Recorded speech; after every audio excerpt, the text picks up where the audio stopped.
Hello everyone, class 7th Heritage Math exercise 9.2 question number 7th of D. At the beginning of the month की शुरुआत में a factory has enough material, एक factory के पास पर्याप्त material होता है to make 240 tons of steel। क्या बनाने में? 240 tons of steel बनाने के लिए उसके बाद पर्याप्त मटेरियल होता है। इन अ मंथ, एक महीने में जितना भी वो तैयार कर सकती है, यानी 240 टन्स स्टील तैयार करती है, एक महीने के लिए उसके पास पर्याप्त मटेरियल था।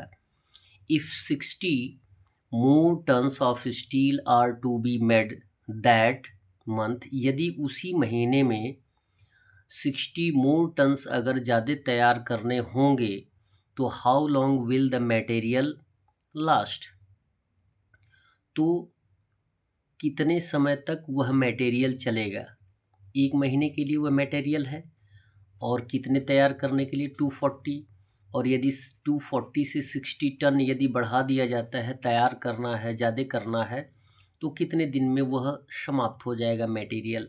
इसको कुछ दूसरे तरीके से भी सॉल्व करते हैं, यूनिटरी मेथड या प्रोपोर्शन छोड़कर कुछ दूसरा तरीका भी यूज़ करते हैं, जिसमें दिया गया है आपको 240 टन्स स्टील इक्वल कितना हो जाएगा 30 डेज, यानी 30 डेज में उसे तैयार करना है 240 टन्स ऑफ स्टील।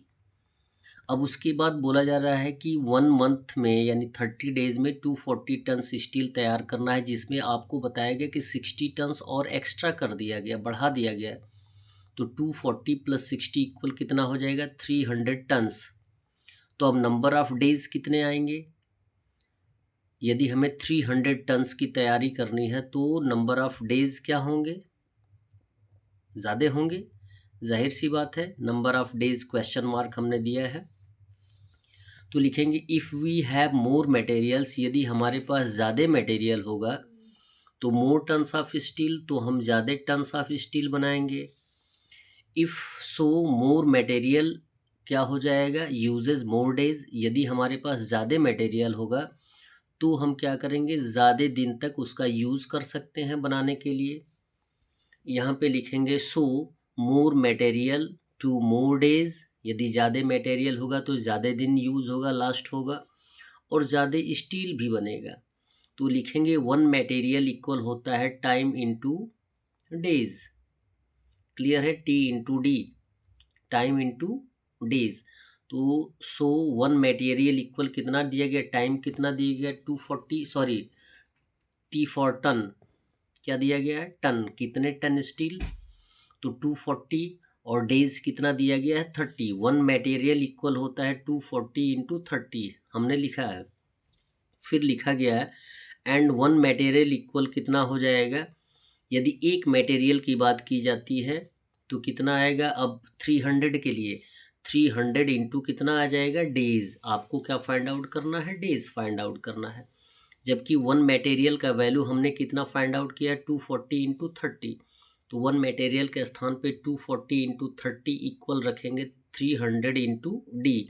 हमें क्या फाइंड आउट करना है? Number of days.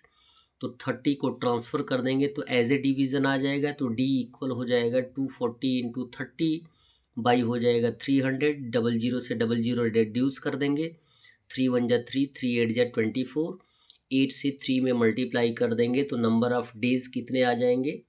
24। क्लियर है?